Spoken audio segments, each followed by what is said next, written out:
What is going on, everyone? My name's Boyd, and I'm back with some more Age of Mythology. The Titans action spawning in the top of the map in the red color, playing as Ra. His name is Kimo. His opponent today in the blue color, playing as Odin. His name is Shadowfax.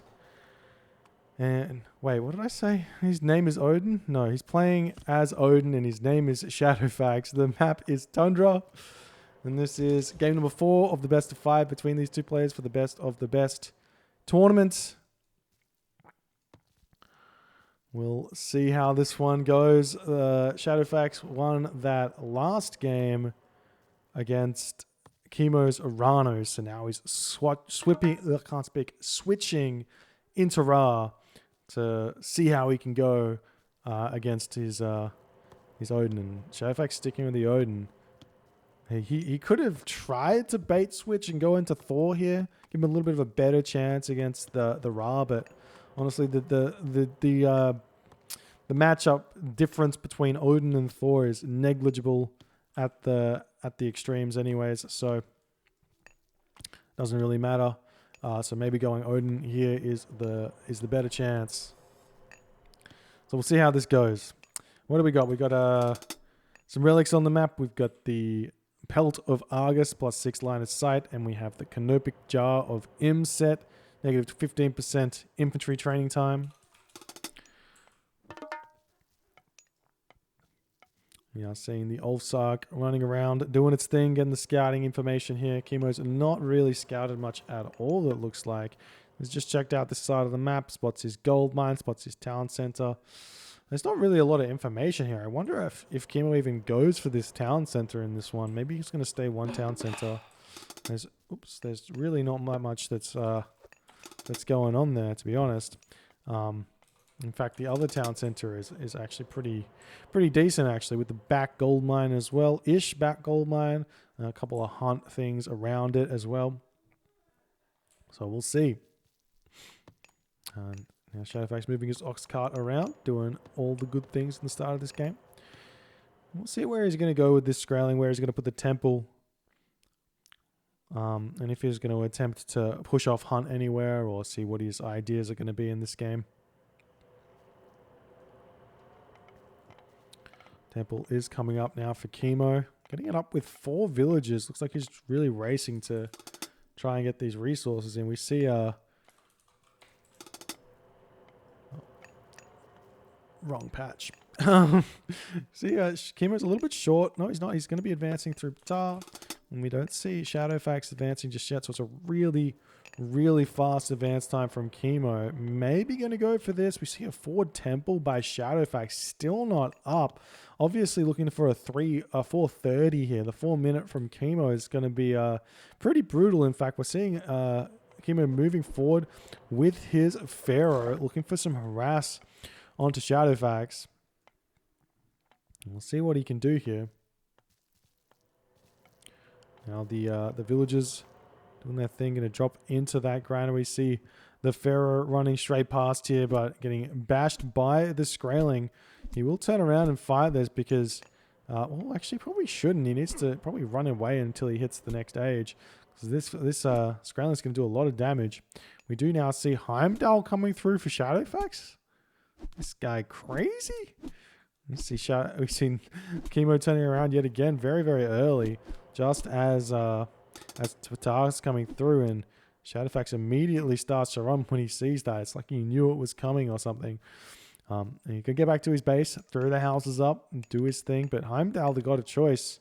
We see some Hersa coming out. Is it because this relic? No jar of Imset? No, it's probably not.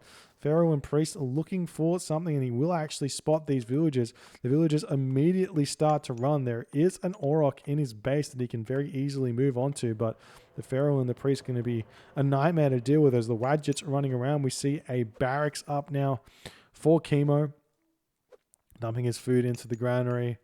Villagers coming over here onto the lumber camps doing their stuff. We see some axemen coming out as well, maybe to deal with that, with the Pharaoh and the Priest going to move in. Maybe they can probably snipe this Skraeling as well if he spots it. But moving around, I'm not sure why he's not going for the free Auroch here. Maybe he missed it. doesn't realize it's there. Wadjet searching around. It's not a bad idea to just get watchtowers in this situation here. It delays everything, but it's an upgrade you're gonna have to get anyways against the Hathor, impending Hathor, and it's gonna prevent the Pharaoh and Priest and Wadjet from running around your base.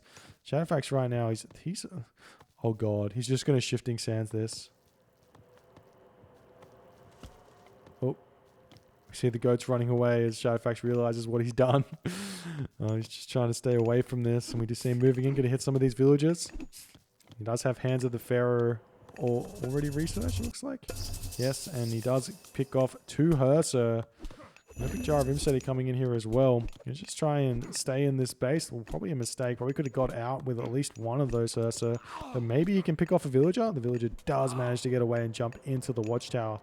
No problems there. We see the throwing axeman going down, turning around, hitting this villager here. Is almost going to snipe it, but it looks as though it's going to be very close.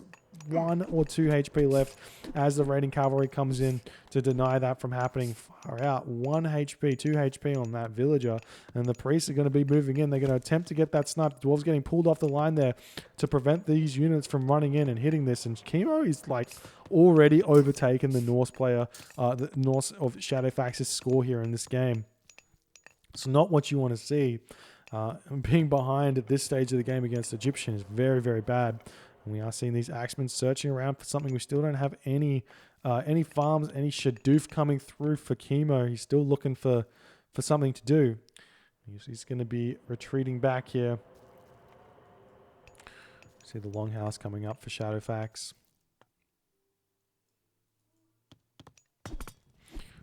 Axemen coming in to take down the house. Doing very, very nice things here. We'll see if Shadowfax can defend this, but at this point, Kimo can almost just go heroic age, and he's throwing up his armory. He can move these villagers over here onto the herdables if he has husbandry. He does have husbandry, and he's got a lot of goat here. Can potentially even get Shadoof as well. The axeman getting chased back. Shadowfax has got some breathing room now as all the damage has been done. We'll see what he's going to do with it. If he can find anything to do with it at this point, the watchtowers are up. See if Shadowfax is smart enough to not be building military units anymore. No, he's continuously building these raiding cavalry. Probably better here would be to just rush heroic age instead of getting all the raiding cavalry out. Because you're not going to be able to get enough units out to deny Migdol on a gold mine. And getting heroic age means you can just try and continue here with Huskal or something like that. But villagers sneaking out over here. He's leaving these aurochs here. I do wonder if he's doing this intentionally or if he actually just forgot or missed them. We'll see. Villagers idle for a time being here before they start because he shift clicked or something.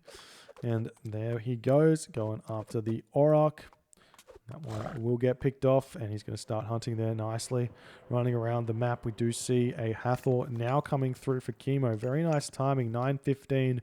With the axemen already pumped out with, what was it, 4 axemen and a barracks. So a good timing there from Kimo. The axemen searching around, and he's going to be losing those to the raiding cavalry.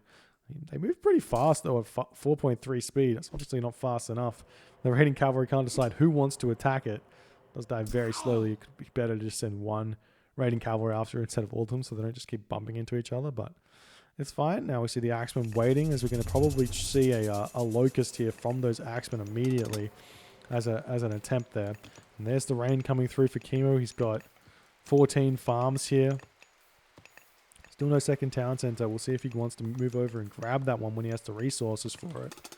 He's got about 500, 600 gold in the bank, so we'll see what he wants to do. There is a decent amount of units here, and I forgot this is Heimdall from Shadowfax, so maybe, just maybe, he can just cast Undermine on the Migdol if it goes up over here and prevent it from going up. The big problem coming his way is going to be how does he deal with this raids that are going to start coming in. There's the Migdol stronghold for Kimo in a bit of a precarious position. It's safe. I don't know if this is in range or not. It might be in range, but might be just in range, but it's looking like Shadowfax is going to be retreating back onto this location here. He's got Skadi coming through. 10 minutes, 45 seconds here. We'll see how that goes. Now the rock flying in here. The throwing axeman already here to defend this one. As they're going to drop down immediately. I don't think we've got... Yeah, he still hasn't got out his Huntress Axe. And there it's coming through. He did research it very, very early. Nice micro from Shadowfax to keep his units alive, though. As the rock flying in here. Throwing axeman going to be dealing the damage. And there's the Locust. Nice path blocking there with the rock. Picking off so many dwarves here.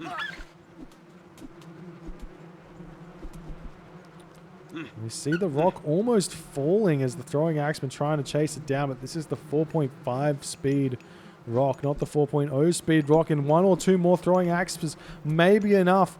18 HP left on this one, but the Patsuchos is dropping down. The throwing axeman going to come around this backside here. Going to be attempting to snipe this one. Shadowfax still trying to go over there, but he's kind of not microing his throwing axeman very well. There's the heroic age coming in. Throwing axeman moving back and forth is going to spot the rock, and he should be able to take it down with an axe or two. 1 axe gets thrown. Will it hit? He does hit it there. 3 HP left on the rock. The throwing axeman goes down and almost going to come in here. He's not focusing. He finally throws the axes. Then there's a dead rock there for Shadowfax as he decides to tap out in this game after killing it. Well, I mean, that's one way to handle what's going on here. Shadowfax got completely decimated by that early Priest Pharaoh aggression here. And honestly, if this ever happens to you as Odin, just get watchtowers and go heroic age. Because what's the worst that can happen? If he goes hard on the classical fight, you wall segment your towers and you can defend very, very easily.